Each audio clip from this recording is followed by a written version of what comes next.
শ্রী গুরু জয়। আমি জ্যোতিষশাস্ত্রী শ্রী বিপ্লব। আমার চ্যানেলের অনুষ্ঠানগুলি দেখার জন্য আপনাদেরকে ধন্যবাদ জানাই। আমার চ্যানেলটিকে সাবস্ক্রাইব করে রাখবেন যাতে আমার অনুষ্ঠানগুলি আপনাদের কাছে তাড়াতাড়ি পৌঁছে যায়। আজকের অনুষ্ঠান বাস্তুশাস্ত্র নিয়ে।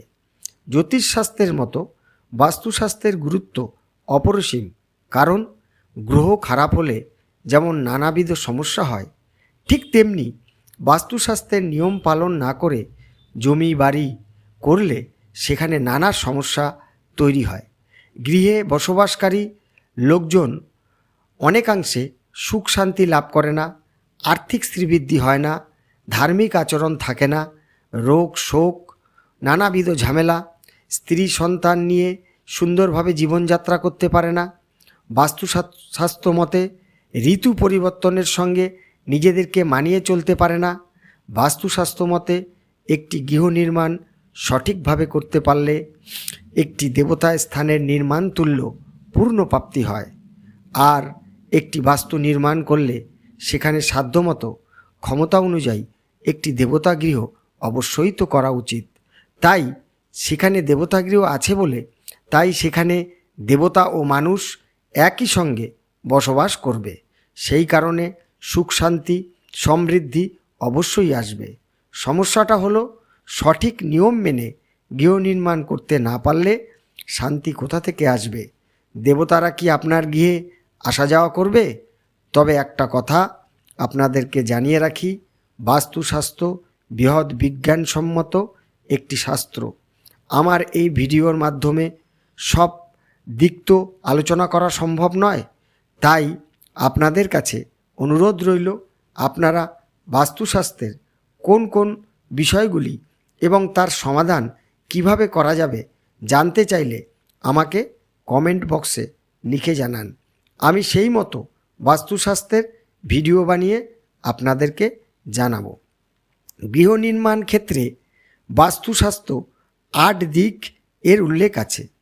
1 উত্তর, 2 দক্ষিণ, 3 পূর্ব, 4 পশ্চিম, 5 ঈশান, 6 বায়ু, 7 অগ্নি আর 8 নৈঋত্য। এই 8টি দিক। এই 8টি দিক গৃহ নির্মাণের ক্ষেত্রে জমির পরিমাণ দেখে এই 8টি দিককে আগে নির্ধারণ করতে হবে। তারপর বাড়িটির আকার আয়তন মাপ বের করে তারপর সেখানে কিভাবে গৃহের বৈঠকখানা, শোবার ঘর, দেবতার গৃহ, বাথরুম পায়খানা, রান্নাঘর, স্টোর রুম, সিঁড়ি ওঠার ব্যবস্থা, বাড়িতে প্রবেশ করার রাস্তা, ঘরে প্রবেশ করার দরজা, বেরিয়ে যাওয়ার দরজা, ঘরের ভেতর জানালা, বাড়ির নানা দিকের ব্যালকনি ইত্যাদি, এই সবগুলি একজন ভালো বাস্তুকার দিয়ে সঠিকভাবে করতে হবে। তবেই একটি গৃহে সুখ শান্তি সমৃদ্ধি অর্থবিত্ত রোগ ভোগ এগুলি থেকে ভালো জীবনযাত্রা পাবেন। এবার জমি বাড়ি করার আগে জমি কেনা হয়ে গেলে প্রথমে যেটা গুরুত্বপূর্ণ কাজ হলো বাস্তুমতে জমিতে বাস্তু পুজো, পঞ্জিকা মতে মাস তিথি এগুলি সব দেখে তারপর এই বাস্তু পূজা করে নেবেন। বাস্তু পূজা হয়ে গেলে এবার গৃহ নির্মাণ শুরু করবেন। গৃহ নির্মাণ সম্পন্ন হলে গৃহপ্রবেশ পঞ্জিকা মতে মাস তিথি আবার দেখে পূজা পাঠ যাগযজ্ঞ করে গৃহে বসবাস করা শুরু করতে পারেন। যে সকল লোকেরা বাস্তু নিয়ে বাড়িঘর নিয়ে নানাবিধ সমস্যায় আছেন তাদের উদ্দেশ্যে বলছি, আপনারা কি ধরনের বাস্তু সমস্যায় আছেন আমাকে কমেন্ট বক্সে লিখে পাঠান। আমি সমাধান সূত্র দেওয়ার চেষ্টা করব। অনুষ্ঠান এখানেই শেষ করলাম। আপনারা সুস্থ থাকুন, ভালো থাকুন।